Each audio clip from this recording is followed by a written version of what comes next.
Assalamualaikum warahmatullahi wabarakatuh. Waalaikumsalam warahmatullahi wabarakatuh.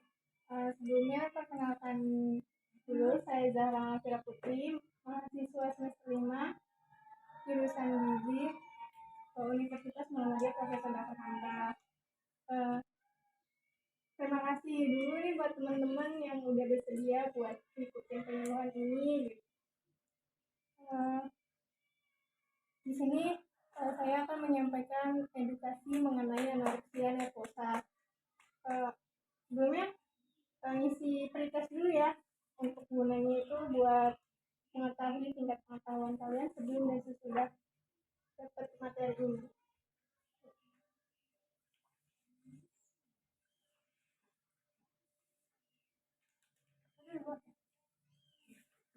Waktunya 15 menit ya. Kasih nama. Iya, kasih nama.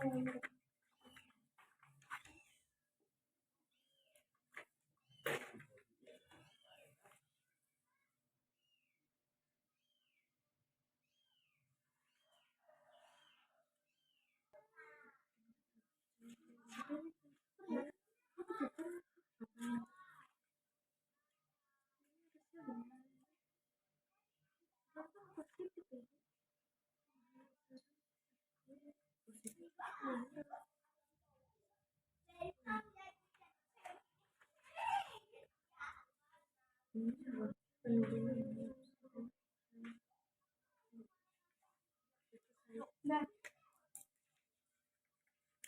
nggak apa-apa. Ujian dadakan.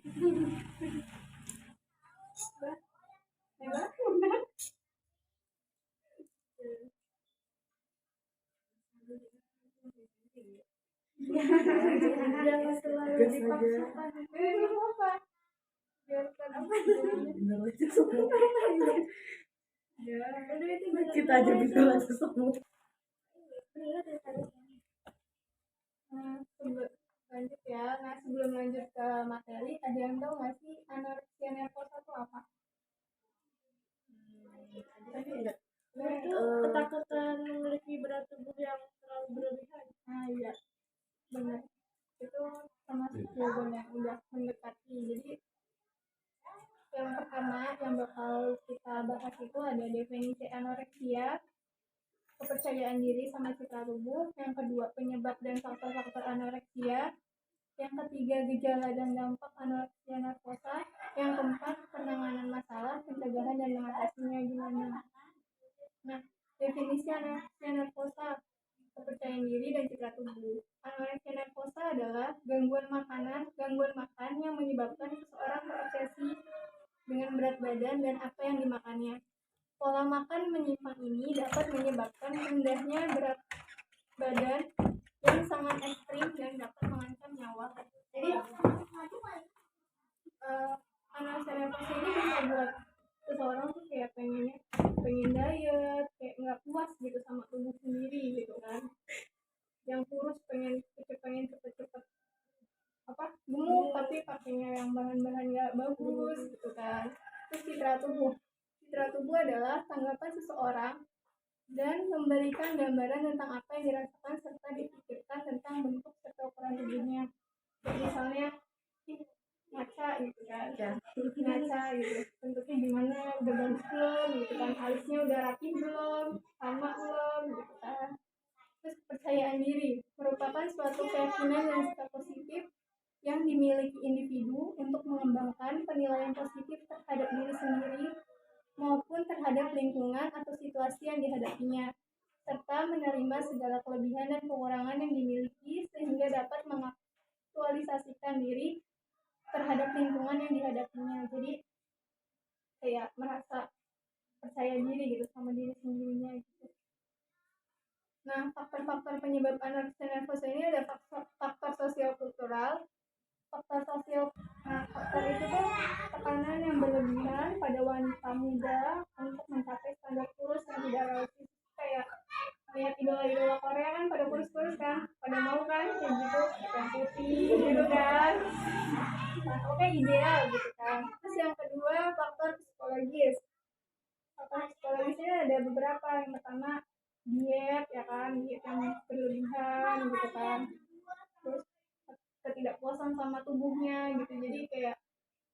harus dibatasin gitu, terus merasa memiliki kurang kontrol gitu terhadap kehidupannya selain diet, kayak misalnya pengen putih jadi putih atau gimana gitu kan. Terus ya terus ada berpikir sama kecenderungan tuh kayak orang tuh cantik harus putih gitu, harus langsing gitu kan, ya kan gitu. Terus yang ketiga ada faktor keluarga. Faktor keluarga itu misalnya kayak di keluarganya ada konflik atau gimana gitu kan, terus apa kayak kurang perhatian ataupun makanannya emang kurang diperhatiin sama keluarganya kayak gitu. Terus yang keempat ada faktor biologis. Faktor biologis ini tuh karena biasanya pengaruh genetis, misalnya kalau dari ayahnya kan kita rata-rata anak itu nurun fisiknya itu dari ayah gitu kan, jadi misalnya kayak tinggi badan, warna kulit, gigi gitu. Terus gejala-gejalanya itu ada tidak mengalami menstruasi selama 3 bulan khusus buat wanita. Terus yang kedua tidak mau dan menolak makan di depan umum. Jadi kayak makannya kayak jaga image gitu, sedikit iri. Yang ketiga sering merasa gelisah, jadi kayak nih berat badannya berapa ya gitu setiap nimbang gitu kan, gak mau ngeliat. Terus yang keempat lemah, jadi kayak sering lesu gitu. Yang kelima kulit kusam, jadi mungkin banyak pikiran jadi kulitnya jadi kusam gitu kan. Terus nafasnya itu pendek-pendek, jadi pernapasannya kurang, tidak teratur. Terus yang ketujuh khawatir berlebih terhadap asupan kalori, jadi setiap makan itu pasti dilihat kalorinya, jadi kayak ada berapa kalori di susu, ada berapa di yogurt, ada berapa kayak gitu loh. Nih kayak gini contohnya, dia merasa kayak kurang puas, dia merasa kayak banyak pikiran banget, apakah saya melakukan yang benar gitu, olahraganya benar nggak gitu, makanannya benar nggak, asupannya benar nggak gitu kan. Nih dampaknya tuh banyak nih, ada penyusutan tulang ya kan, kehilangan mineral, rendahnya suhu tubuh, detak jantung yang tidak teratur, gangguan permanen terhadap pertumbuhan badan, rawan terkena osteoporosis, bahkan bisa menjadi bumilia nervosa. Terus penanganan masalahnya gimana sih? Penanganan masalahnya tuh harus memahami kondisi badan kita seperti keadaan biologis, hubungan antar lingkungan keluarga maupun lingkungan sosialnya gitu. Kayak lingkungan sosialnya mendukung nggak gitu buat dia biar nggak kena gangguan nervosa ini. Yang kedua melakukan psikoterapi bagi penderita, keluarga maupun lingkungan. Jadi bagi si kliennya maupun keluarganya sama lingkungannya tuh kayak dikasih tahu gitu biar yang baiknya tuh gimana. Yang ketiga memberikan diet makan atau terapi nutrisi, jadi kayak misalnya dikasih diet rendah kalori buat yang pengen menurunkan berat badan gitu kan. Menurunkan berat badan tuh nggak bukannya nggak makan nasi, tapi lebih mengurangi aja porsinya gitu, dibanyakinnya porsi sayuran gitu. Terus nah ini panduan pola makan sehatnya, jadi lauk pauk sumber proteinnya itu kayak misalnya ayam ya kan, daging, telur, terus sayur sama buahnya itu setengah piring dari piring itunya. Terus makanan pokoknya bisa karbohidrat, ataupun misalnya nggak mau bikin glukosanya tinggi bisa pakai nasi merah atau nasi hitam gitu kan. Terus oh iya, kurangi juga gula, garam, sama minyak. Jadi gula, garam, minyak tuh ada batasannya. Sehari itu cuma 13 gram untuk gula. Nah, ini pencegahan dan cara mengatasinya. Yang pertama, tingkatkan rasa percaya dirinya. Rasa percaya diri kalian gitu. Kayak seseorang yang memiliki rasa percaya diri tinggi akan menerima apa yang ada dalam diri mereka, baik dari segi penampilan maupun postur tubuh. Emang susah sih, tapi perlu buat dipacu lagi gitu, baik dari support orang-orang terdekat, diri sendiri gitu kan. Terus yang kedua, bersikap realistis. Jangan mudah percaya pada apa yang digambarkan media tentang bentuk tubuh dan berat badan ideal, karena dapat menurunkan rasa percaya diri. Kan banyak-banyak tuh itu yang kayak whitening gitu kan, terus penambah tinggi badan gitu, penambah berat badan gitu kan, terus idol-idol yang Korea gitu, patokannya yang langsing, putih, cantik gitu kan. Sedangkan orang luar pun pengen kayak kita yang punya apa kulit coklat, kulit yang kecoklatan. Terus ya itu menghindari kanker kulit sebenarnya, jangan putih-putih. Iya. Yang ketiga, tingkatkan dinamika lingkungan. Jadi kayak misalnya usahakan tetap terjalin komunikasi yang baik di antara keluarga dan teman. Apabila terjadi masalah, segera ceritakan kepada orang-orang terdekat. Misalnya punya masalah, entah itu masalah sekolah, masalah pribadi, itu boleh langsung sharing aja. Jadi biar nggak kebawa sama perasaan sama nafsu makannya kan. Misalnya kalau dipendam terus, pikiran nafsu makannya jadi turun ya kan. Terus rajin berkonsultasi pada dokter dan ahli gizi. Ini kalau misalnya pengen lebih tahu lagi gitu gimana gitu cara yang pasnya buat nanganin ini. Nah, ubah insecure jadi bersyukur. Ini ubah insecure jadi bersyukur. Jadi misalnya ngerasa aku cukup nggak ya kayak gini gitu. Tapi kalian mikir lagi, orang-orang ada yang mau seperti kalian gitu kan. Kalian tapi mau seperti orang itu. Setiap orang punya kelebihannya masing-masing. Nah, kelebihannya itu untuk menutupi kekurangan yang ada di diri kita. Gitu. Oke, makasih. Ada yang ingin menanyakan pertanyaan? Alek, silakan sebutkan namanya dulu ya.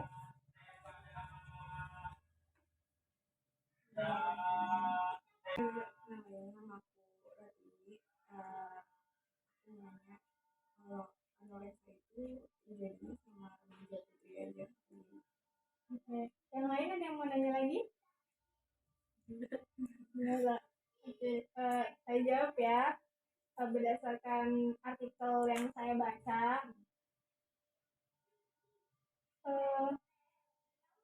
gangguan ini tuh emang lebih banyak lebih mendominasi pada remaja putri, karena remaja putri itu banyak standar-standar yang harus diikuti ya kan, baik dari standar fisik maupun apapun gitu. Apalagi masa-masa puber nih ya kan, umur kalian gitu kan. Jadi kayak wanita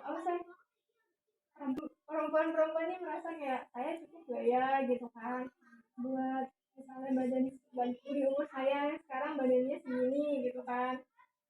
Jadi banyak yang lakuin diet kayak minyak putih ataupun pakai krim-krim pemutih gitu kan. Makanan yang fast food buat yang itu. Jadi ya emang kebanyakan lebih ke remaja putri dibanding remaja putra. Udah jelas? Ya. Sebelum penutup dulu, kita ngadain podcastnya dulu ya.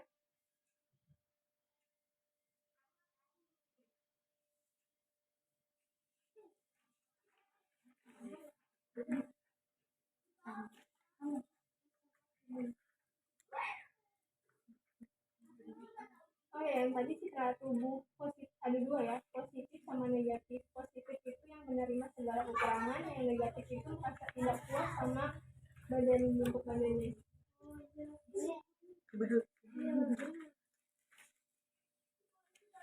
Tulis namanya ya, jangan lupa. Iya, nanti biar kita benar-benar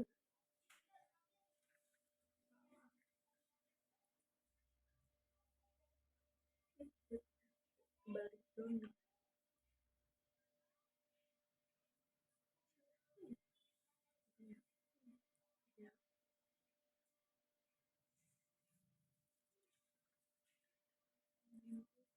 Iya.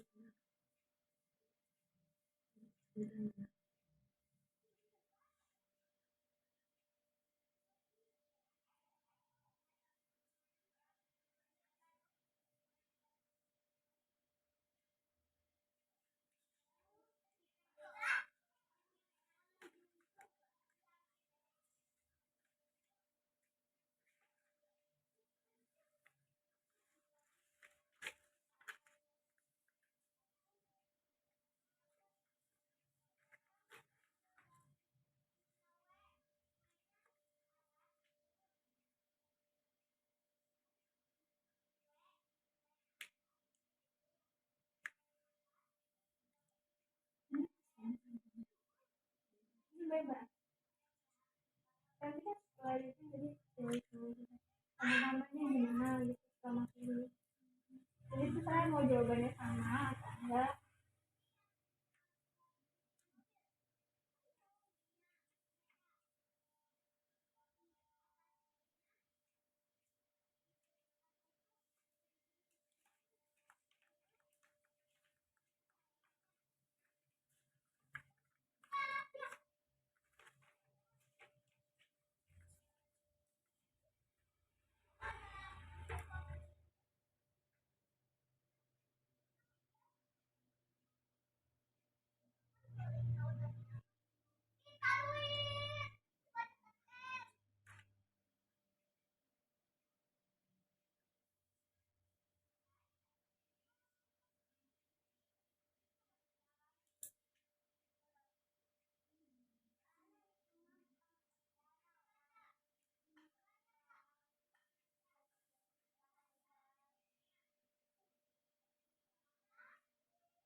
Ya, uh,